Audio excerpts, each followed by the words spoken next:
itu kan hanya salah satu cara. Dan memang dilakukan. Contohnya kan gini.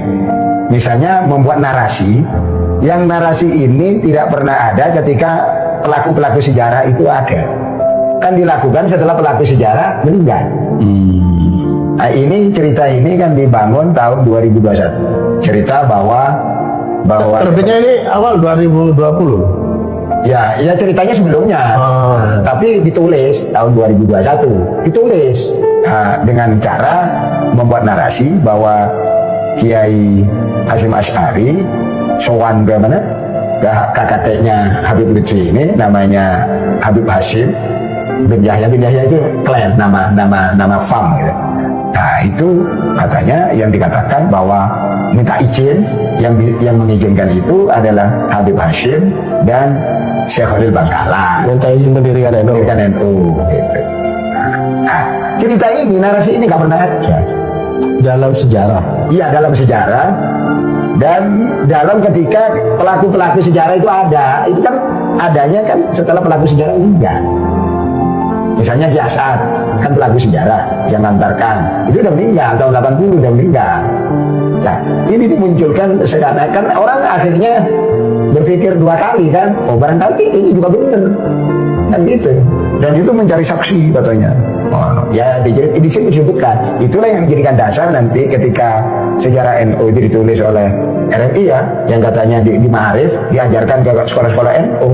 Jadi nanti pendiri NU itu nanti akan masuk yang namanya Habib Hasyim Syekh Khalil Bangkalan gitu. Dalam rangka apa? Dalam rangka supaya itu diakui eksistensinya di NU. Karena NU menjadi, karena NU tidak bisa seperti sekarang, ya akan mereka itu akan buat narasi seperti itu. Itu anunya. Di buku ini Prof sudah baca ya? Sudah. Apa kesan yang kesimpulan dari kesimpulan sementara kalau yang saya pahami, Habib Lutfi ini hebat.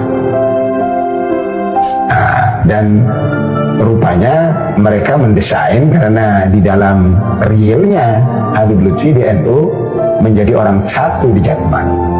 Maka dalam satu pertemuan di Rabithah Alawiyah yang dihadiri oleh ini tidak ada di buku ini, tapi ada di video-videonya ada, dihadiri oleh Habib Lutfi, dihadiri oleh Habib Rizik, yang intinya bagaimana kaum Alawi ini bisa berperan dalam sejarah kemerdekaan Indonesia. Nah itu by design. Berarti udah telat ya? Ya telat. Ya kita yang telat. Lah ya. Mereka akan menarasikan atau mendesain bahwa Alawi itu berperan dalam kemerdekaan, tapi sekarang. Artinya didesain sekarang. Maka kalau didesain sekarang berarti akan merubah sejarah. Pemalsuan. Iya, kalau bahasa kayaknya pemalsuan. Kalau bahasa mereka sumber lain. Sumber lain, membuat sejarah lain, versi lain. Jadi sejarah NU ada versi yang seperti kita kenal sekarang. Mereka ingin menjadikan sejarah NU versi dia. Untungnya ya PBNU segera mengambil tindakan. Jadi saya kira sekarang sudah susah untuk tidak memasukkan sejarah, ya, membelokkan sejarah. Iya. Tapi sekali lagi Bro, itu real ya upaya memasukkan sejarah itu. Ya real, bukunya ada di sini.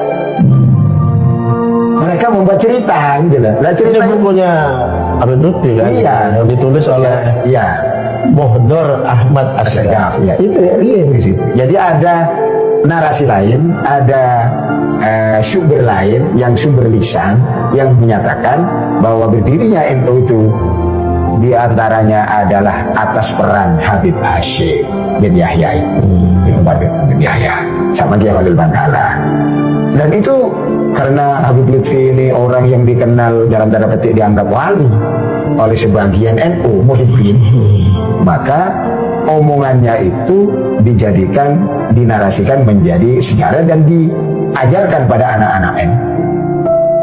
Nah ini kemudian yang ditarik itu.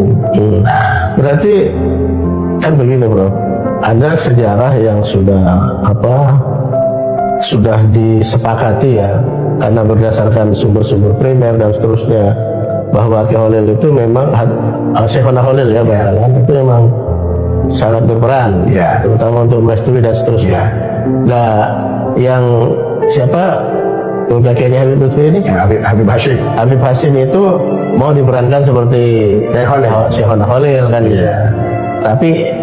Tapi gagal dengan ditemukannya. Ya, karena tidak